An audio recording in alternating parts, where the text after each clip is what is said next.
Frank Martinez wiped down the same counter for the third time that evening, his weathered hands moving in practiced circles across the worn formica surface.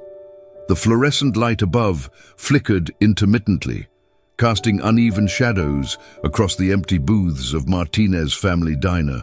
Outside, the December wind rattled the windows with increasing intensity, and Frank pulled his cardigan tighter around his shoulders, feeling the cold seep through the single-pane glass. He'd opened the diner 18 months ago with his life savings and a dream passed down from his grandmother, Rosa Martinez, who had run a small restaurant in their hometown of Santa Fe. She'd always said that food cooked with love could heal any heart.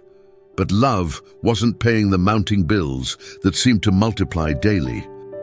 The cash register held barely enough for tomorrow's supplies, and the bank notice tucked under the register served as a constant reminder that dreams sometimes weren't enough to overcome harsh economic realities. The dinner rush that never came had left him with surplus food that would spoil by morning, perfectly good meals that represented both his financial investment and his fading hopes. Frank glanced at the clock, 8:47 p.m. In 13 minutes, he'd flip the sign to closed and face another night wondering if tomorrow would bring the customers he desperately needed.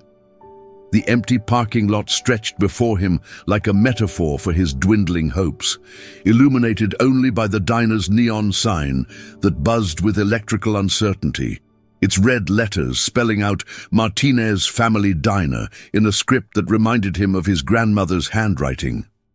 The weight of potential failure pressed down on him as he considered the phone call he might have to make to his sister Elena, admitting that the family legacy he'd tried to preserve was slipping through his fingers like sand. The thought of disappointing not just himself, but the memory of his grandmother, who had believed so deeply in the power of hospitality, made his chest tighten with emotion he'd been holding back for weeks. The rumble of motorcycle engines cut through the winter silence like thunder rolling across the plains, a sound that seemed to vibrate through the very foundation of the small building. Frank looked up from his inventory sheets to see 3 headlights piercing the darkness, growing larger as they approached, with the steady determination of travelers who had been riding for hours. The bikes pulled into his empty lot with a synchronized precision that spoke of years riding together through all kinds of weather and circumstances. 3 figures dismounted with the careful movements of people who had been on the road for too long, their leather jackets and heavy boots marking them as members of the motorcycle community that often passed through this stretch of highway connecting major cities. Frank watched through the window as they removed their helmets, revealing faces reddened by cold and wind, their breath visible in small puffs of vapor that spoke to the bitter temperature outside. The tallest of the 3, a bearded man with graying temples and kind eyes, gestured toward the diner's warm glow while speaking quietly to his companions. There was something in their body language, a hesitation, a careful consideration, that Frank recognized from his own recent experiences with financial uncertainty. They weren't the typical confident travelers who knew exactly what they wanted. These were people weighing their options carefully. Frank straightened his apron and unlocked the door as they approached, the blast of cold air that followed them inside making him shiver despite his layers. But their polite nods and quiet "Evening, sir," warmed him more than the diner's struggling heater ever could. They chose a corner booth away from the windows, water dripping from their jackets onto the vinyl seats, and Frank approached with menus and the kind of genuine smile that had become rare in recent months, but felt natural in the presence of people who clearly understood what it meant to be far from home. The 3 bikers huddled over the menu with an intensity that Frank recognized all too well, the careful calculation of people who had to make every dollar count. He'd seen that same expression in his own mirror when deciding between groceries and utilities, between keeping the heat on and buying ingredients for tomorrow's specials. Their whispered conversation carried fragments that painted a clear picture. Split the burger 3 ways, coffee's cheapest, maybe just soup if we can make it stretch. The bearded man, who introduced himself as Jake, with the kind of firm handshake that spoke to honest work and genuine character, finally looked up with apologetic eyes that held no shame, only the practical acknowledgement of temporary circumstances. "Sir, we're wondering if you might have a daily special or something. We're running a bit light on cash tonight." His companions, Maria, a woman with intelligent eyes and calloused hands, and Tommy, barely out of his teens with the eager face of someone experiencing the world for the first time, nodded with the kind of embarrassment that comes from pride meeting necessity. Frank's heart clenched as he watched Jake count out crumpled bills and loose change on the table with the methodical care of someone who knew exactly how much money he had and what it could buy. The total barely covered a single meal, let alone 3, and Frank could see the mental mathematics playing out in Jake's expression as he tried to figure out how to feed his traveling companions without admitting they were essentially stranded until their next paycheck. These weren't troublemakers or freeloaders looking for a handout. They were people who'd hit a rough patch, just like him, trying to maintain their dignity while facing circumstances beyond their control. The irony wasn't lost on Frank that 3 people counting coins had found their way to a diner owned by a man who'd been doing the same thing for months, creating an unexpected moment of shared understanding that transcended their different backgrounds and circumstances. Frank excused himself and retreated to the kitchen, staring at the surplus food that would likely end up in tomorrow's trash. Perfectly good meals that represented not just wasted money, but wasted opportunity to fulfill the very purpose his grandmother had instilled in him. His grandmother's voice echoed in his memory with startling clarity. "Mijo, when you have little, sharing makes you rich. The universe remembers every act of kindness, even when we forget them ourselves."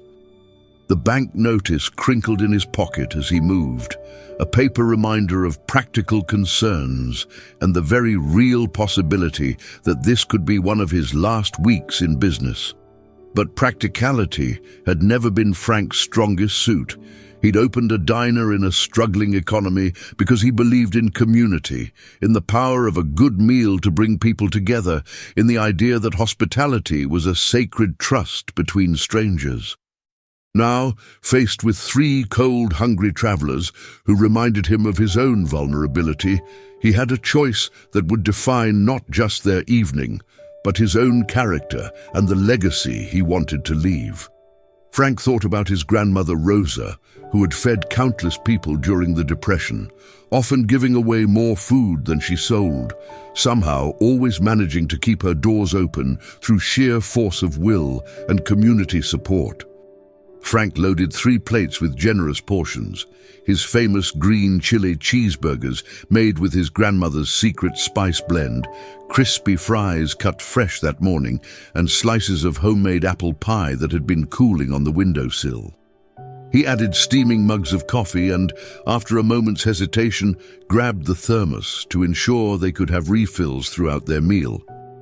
The decision felt simultaneously reckless and absolutely right, like jumping off a cliff with the faith that wings would appear, trusting in something larger than his immediate circumstances.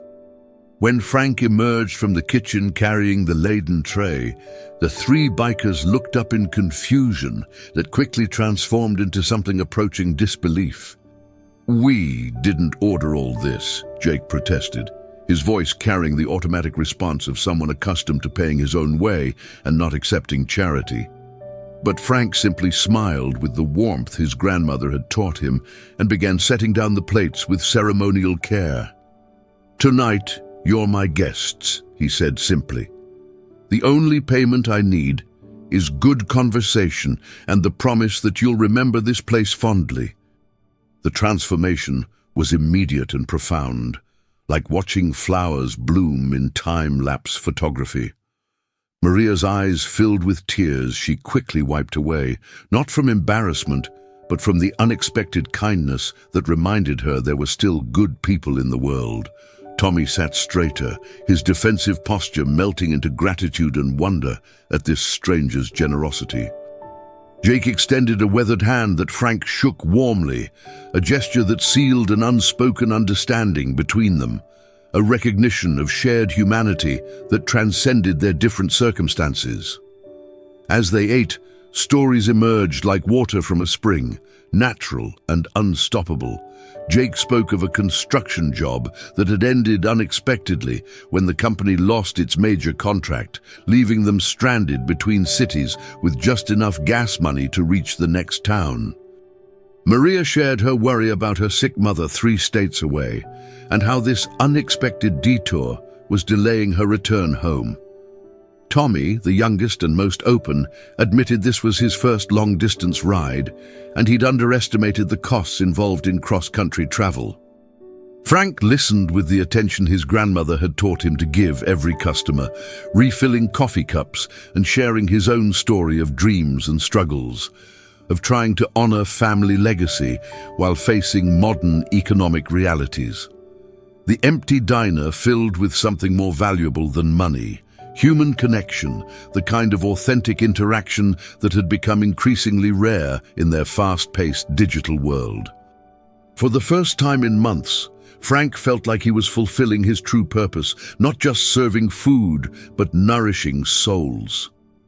As the evening wound down and the last of the apple pie disappeared, the 3 bikers lingered over their empty plates, reluctant to return to the cold night and the uncertain road ahead. Jake pulled out a worn business card and wrote something on the back with careful deliberation, his expression serious as he considered his words. "Frank, I want you to know, this isn't something we'll forget. You didn't just feed us tonight, you reminded us that good people still exist in this world." Maria nodded emphatically, her voice carrying the conviction of someone who had traveled enough to recognize genuine kindness when she encountered it. "We travel these roads a lot, meet people in the community everywhere we go. Word gets around about places like this, about people like you." She gestured around the humble diner with genuine appreciation, seeing past the worn surfaces to the heart of what Frank had created. "This place has something special, something you can't buy or fake." Tommy, who'd been quiet through most of the meal, absorbing the adult conversation and the life lessons being shared, finally spoke up with the earnestness that only comes from youth encountering unexpected wisdom. "My dad always said you can judge a man's character by how he treats strangers when he thinks nobody's watching. You passed that test tonight, sir, and then some." The sincerity in his young voice carried weight beyond his years, the recognition of someone learning what true hospitality looked like. As they prepared to leave, bundling back into their heavy jackets and preparing to face the cold night, Jake pressed the business card into Frank's hand with the solemnity of someone making a sacred vow. "If you ever need anything at all, you call that number. The Road family takes care of its own, and after tonight, your family." Frank watched them disappear into the darkness, their taillights fading like red stars, carrying with them a story he couldn't imagine would change his life in ways he never thought possible. Within days of the biker's visit, Frank noticed subtle changes that he initially attributed to coincidence or wishful thinking. A phone call to the diner asking about hours and location, the caller mentioning they'd heard good things about the place. A couple on a motorcycle stopping for lunch, ordering with the enthusiasm of people who had come specifically to experience something they'd been told about. The changes were small but consistent, like the first drops of rain before a storm that would reshape the landscape. Jake had been true to his word about the Road family, and the informal network that connected riders across the country proved more powerful than any traditional advertising campaign. In truck stops and motorcycle rallies across 3 states, the story of Frank's kindness spread through conversations over coffee and shared meals, each telling adding new details and emotional weight to the tale. Social media amplified the story beyond anything Frank could have imagined. Photos of the humble diner taken by passing riders, stories of Frank's generosity shared in motorcycle forums, and recommendations that rippled outward through online communities dedicated to road travel and hidden gems. The hashtag #SuckFranksPlace began appearing on posts, creating a digital trail that led back to his small establishment. Frank remained blissfully unaware of his growing reputation, focused on day-to-day survival and the gradual improvement in his circumstances. The slight uptick in business helped ease his immediate financial pressure, but he was still walking a tightrope between success and failure. He continued to cook with the same care and serve with the same warmth that had impressed Jake, Maria, and Tommy, not knowing that hundreds of miles away, people were planning trips that would bring them to his door. The motorcycle community operates on principles of loyalty and mutual support that outsiders rarely understand. A code of honor that values authenticity and genuine character above social status or wealth. Frank's simple act of kindness had triggered something powerful within this network, a collective desire to support someone who embodied the values they held dear, someone who had proven himself worthy of their respect and protection. In a garage outside Phoenix, Jake was working on his bike when his phone buzzed with messages from the group chat he'd started after leaving Frank's diner. The response had been overwhelming.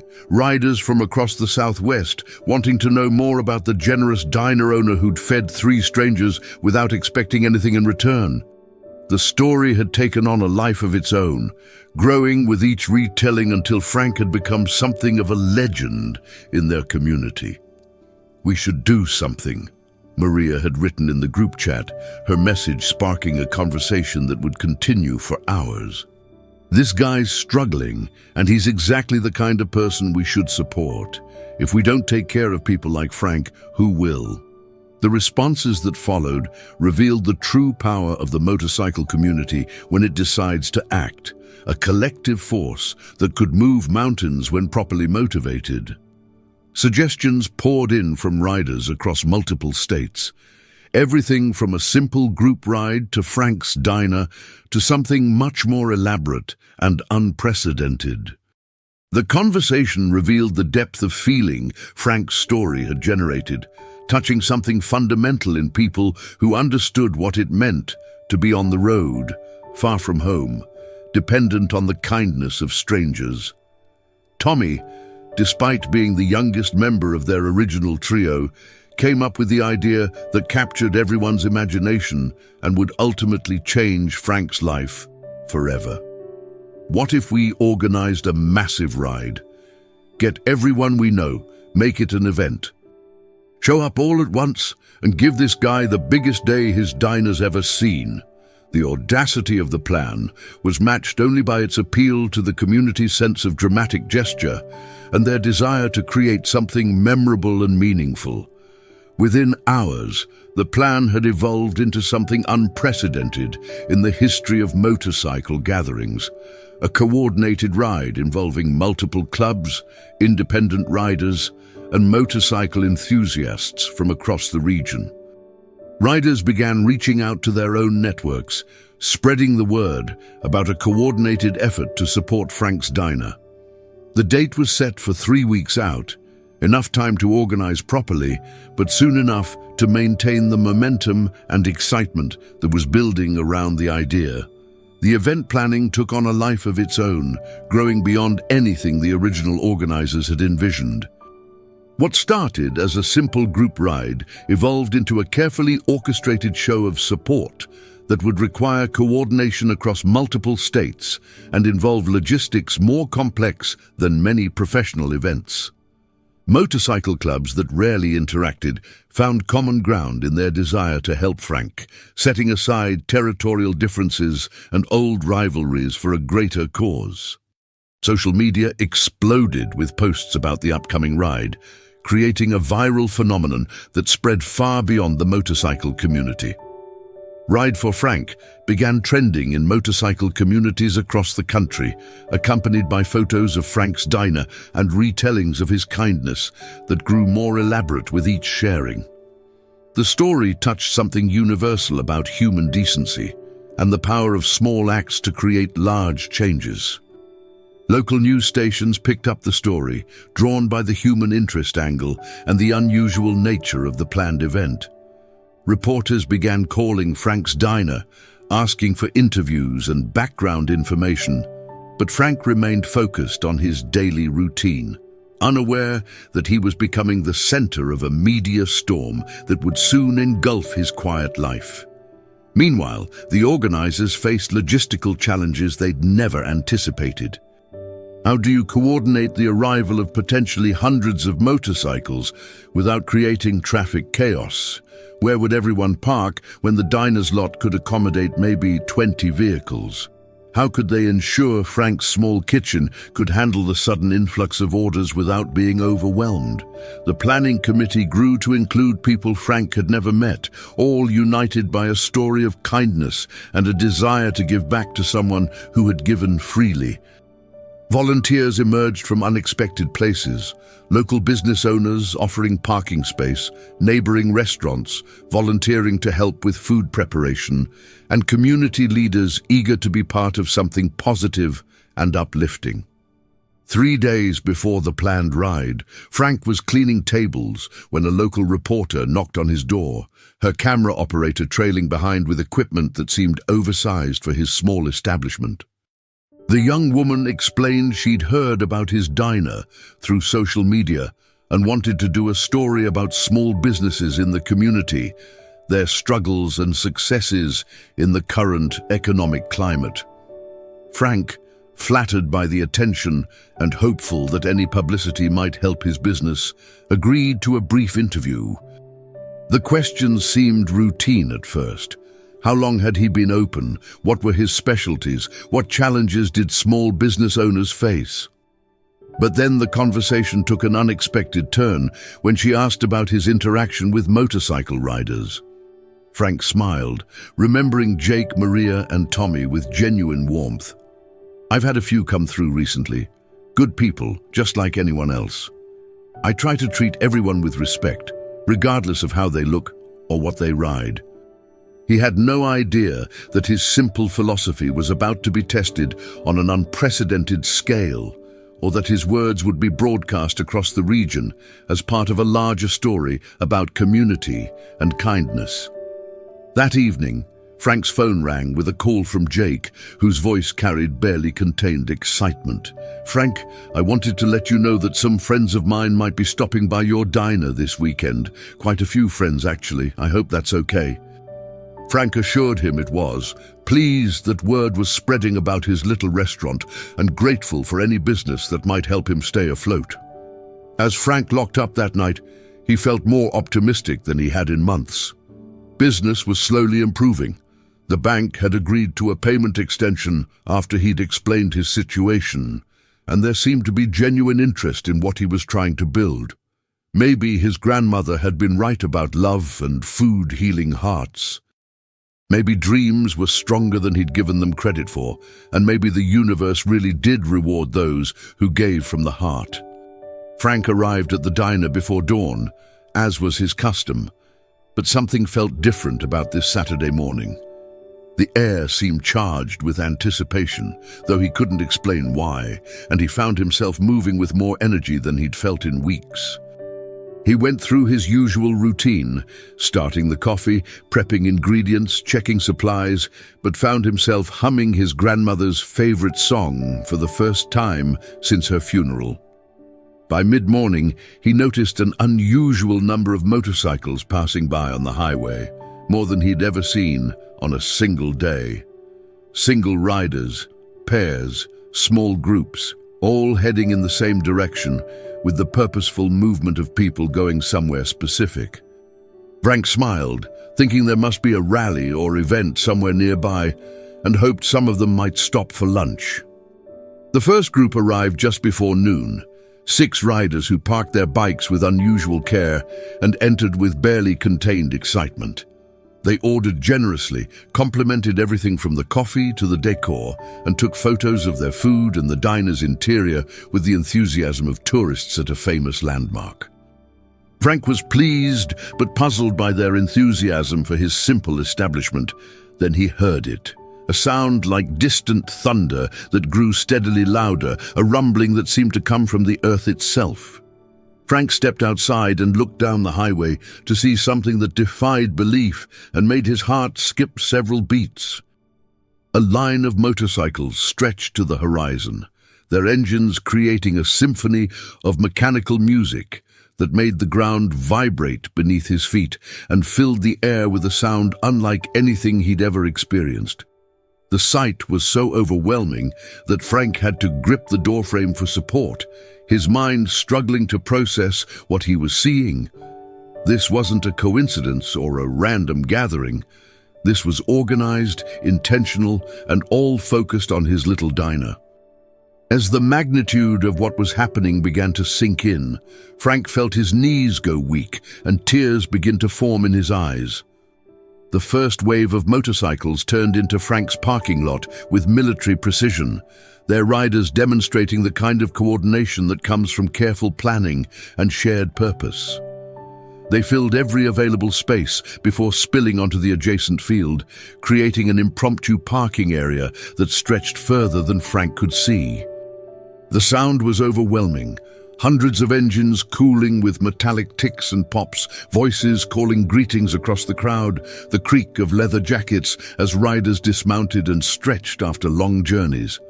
Frank stood frozen in his doorway, watching in amazement as rider after rider dismounted and began walking toward his diner with expressions of anticipation and respect.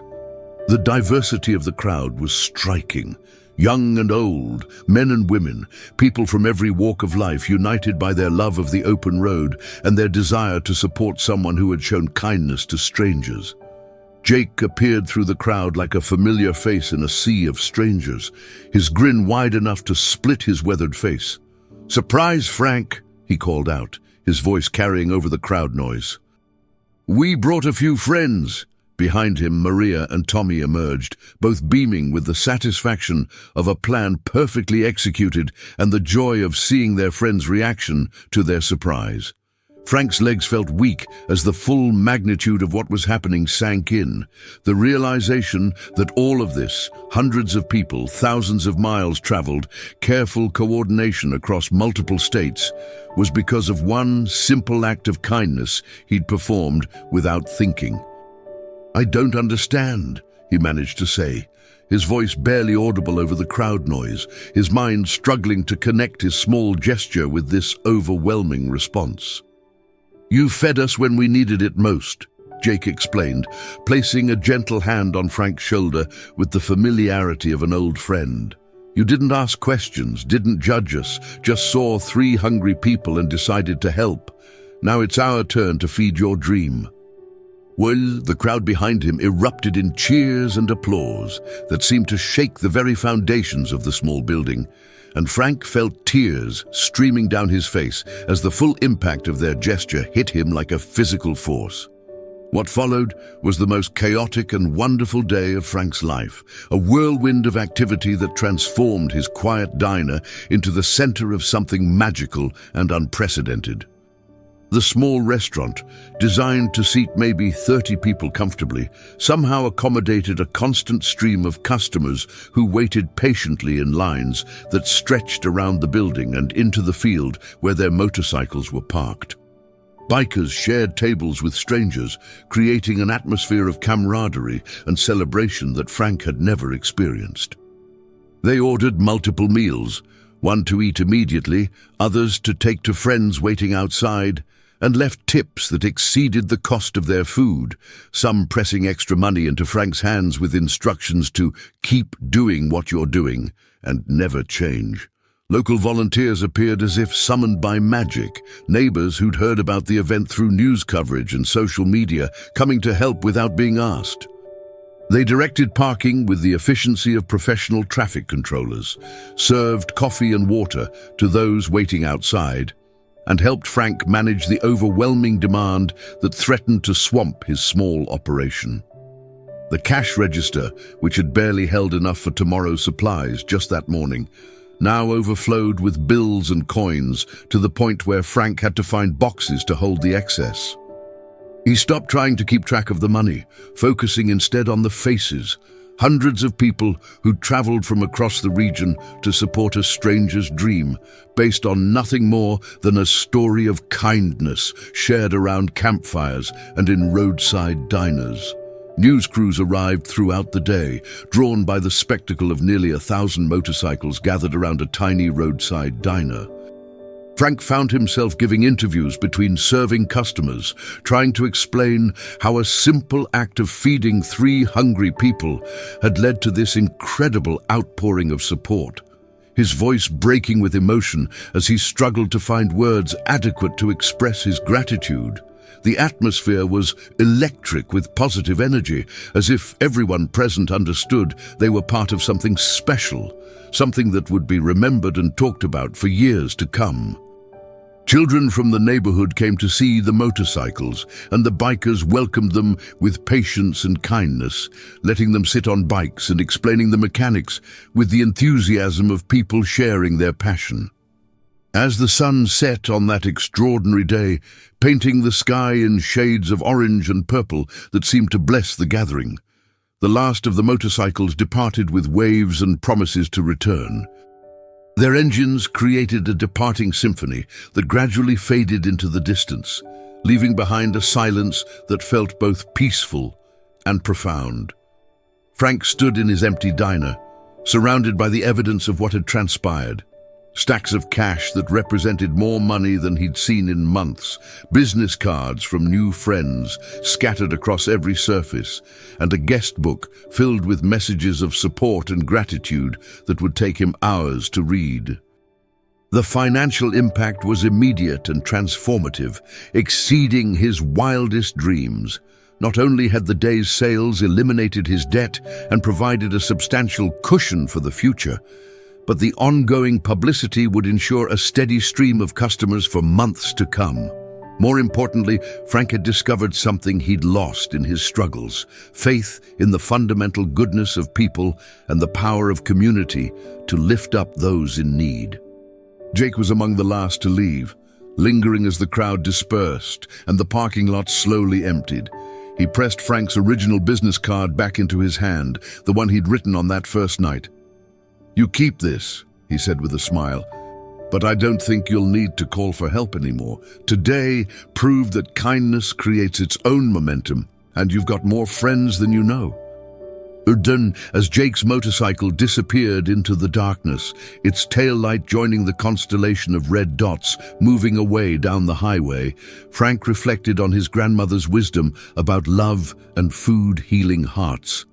She had been right in ways he was only beginning to understand: that generosity creates abundance, that treating strangers as family builds real family, and that the universe has a way of rewarding those who give from the heart.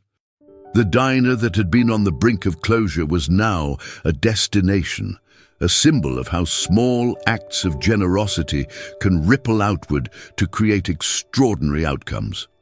Frank Martinez had learned that sometimes the best investment you can make is in another person's dignity, and the returns on that investment can exceed anything the financial world might offer.